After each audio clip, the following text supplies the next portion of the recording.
Now we're going to use a basic simulation setup to make this ice impact crater. So I'll start by making a cube. And we'll just flatten it out, and this will be kind of the sheet of ice that gets shattered. Looks like I'm setting it around 5 centimeters tall. Then we just need to grab a Voronoi Fracture and hold Alt or Option to make this a parent of that cube. And in the sources under Point Generator, if you click that, it'll show you more options. And instead of uniform, we want to set this to normal. Now you can see as we turn this down, they get kind of scrunched up in the middle there. And if you want to break up these pieces out here, we can add another distribution source. And this one, you can see it adds them kind of all over the place. So these larger pieces out here get more broken up. And I don't want them to be that broken up, so I'll turn this down. Maybe even just 5 is a good amount, just to break up some of these really long pieces. And if you don't like that seed, you can just go here and tap the up or down arrows and just cycle through a few different variations. And same goes with this first one as well. And now we have a nice concentration of small pieces in the middle and larger shards kind of pointing out from there. So to make this a simulation, we need to right-click on the fracture, go to Simulation, and add a rigid body. And I believe all the default settings are good except for Enforce. We want to turn up the linear and angular damping quite a bit. Let's try 90%. And if we hit play right now, it just falls straight down because we have gravity in the scene by default. So hitting Control D, we can open up the project settings and then go to Dynamics, and under gravity, we'll just turn that to 0. That way nothing happens when we hit play. And now to make this a crater shape, we need to have something impacted. So up here, I'll add a cone. And we want this orientation to be in the negative Y, so it points down.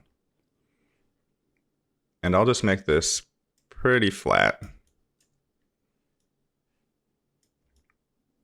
And the segments doesn't really matter for this, so I can leave that as default. For this cone, I'm going to be manually pushing it up and down. So to make that work, we need to add in simulation tags a collider body. That way, when we press play, again, nothing happens. But if we first increase the timeline just so we have more time to work with, and then hitting play, and having the cone selected, should be able to push down and have these just break apart really nicely. And because we have the force set to damp both linear and angularly, they move just a little bit before slowing down to a stop. So really easily we get this awesome shatter shape just from 3 objects and a couple tags. And if you don't like how it shattered, you just start from the beginning, press play again, and then just keep playing with this until you get a good shape. The slower you go, the more subtle that shape's going to be. Or if you go really fast, obviously that's too much, but you can get a much bigger impact, obviously. So I'm going to keep trying until I get just a nice little crater in here.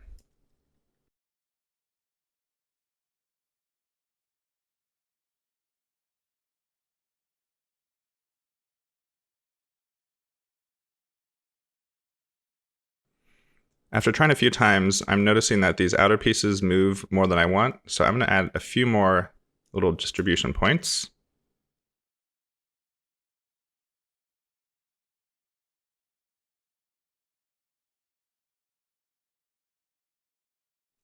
That will just break up all these outer pieces a bit more.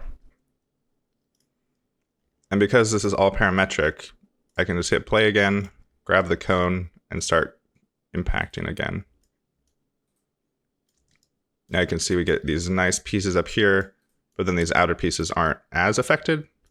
And so we kind of have this ground plane, and then it gets crushed as it gets more towards the center.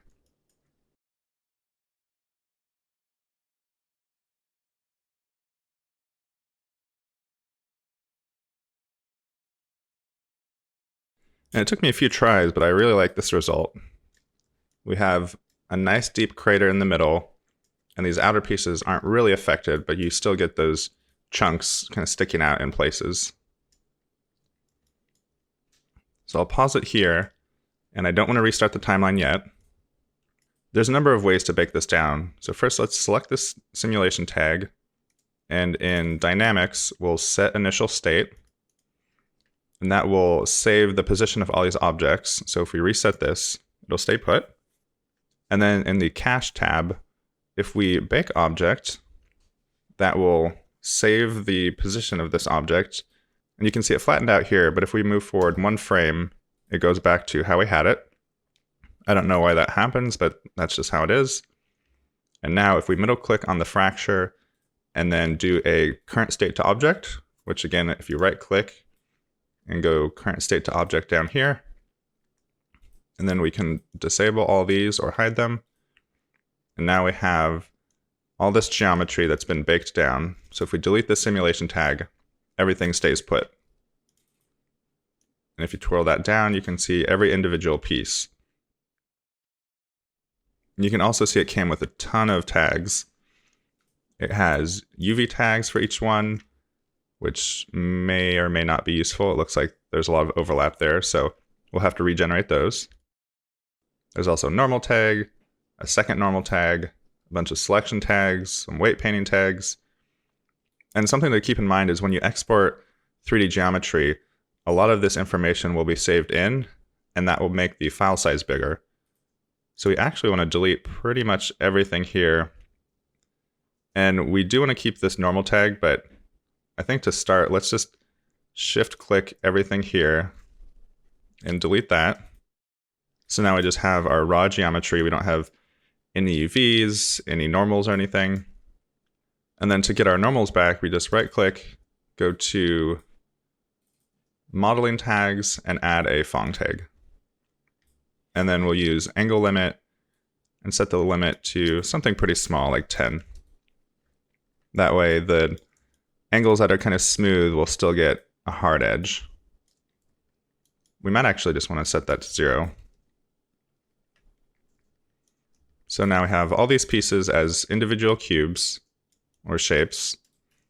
And because we're not going to animate the individual pieces in Spark, we can actually combine all of these. So select all of these by holding Shift and then connect. And now we're left with one solid piece. And I'll rename this Ice Shatter. We can pull it out of this null. And it's usually good to keep your build, but I've just been versioning up. So I'm just going to delete all this just to have a clean project. So now we have this awesome little ice crater. And before we start UV unwrapping, I'm just going to spin over to the bottom and delete some of these outer faces that I know we're never going to see the bottom of. Because these are going to take up UV texture space. And so the less we have of these, the better.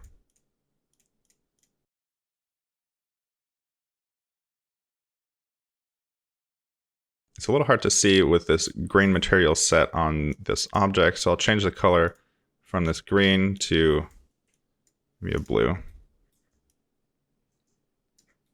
That might actually be worse. I guess that helps a little bit. Anyway, so if we look at the top here, I want to make sure I didn't select any polygons we'll actually see. Looks like some of these we want to keep.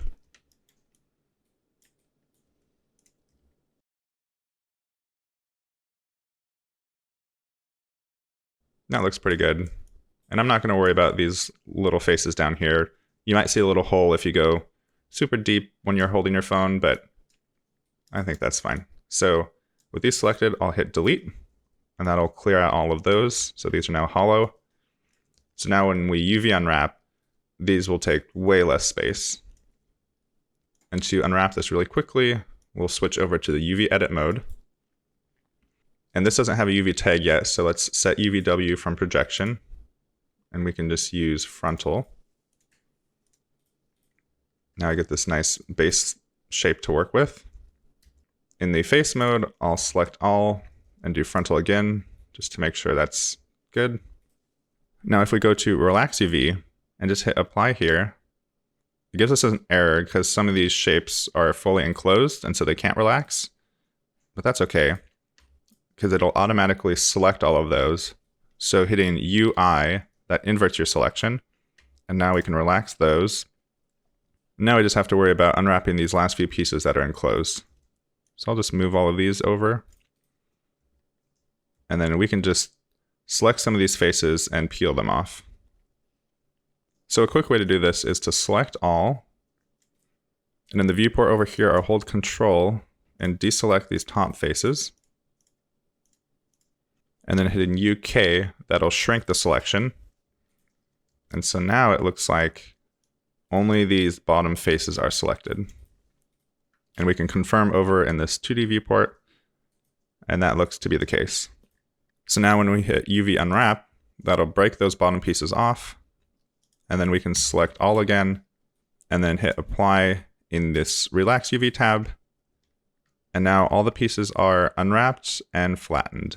And you can see here, the big pieces are those big flat pieces, and then the edges have been kind of rolled off from there. So now it's just a matter of packing these a little bit more efficiently. In the UV packing tab, we'll try geometric packing. And our target resolution is 1024, and the gap size of 3 pixels is probably good. So let's see how that looks. Well, it actually did a really good job, so I think we can call that good. If we want to double check, we can go to Textures, UV Map, and just take a quick look here. And it looks like there's absolutely no distortion on those top faces. And the sides look pretty good. There's maybe a little pinching, a little craziness, but I think that'll be fine once we get into texturing.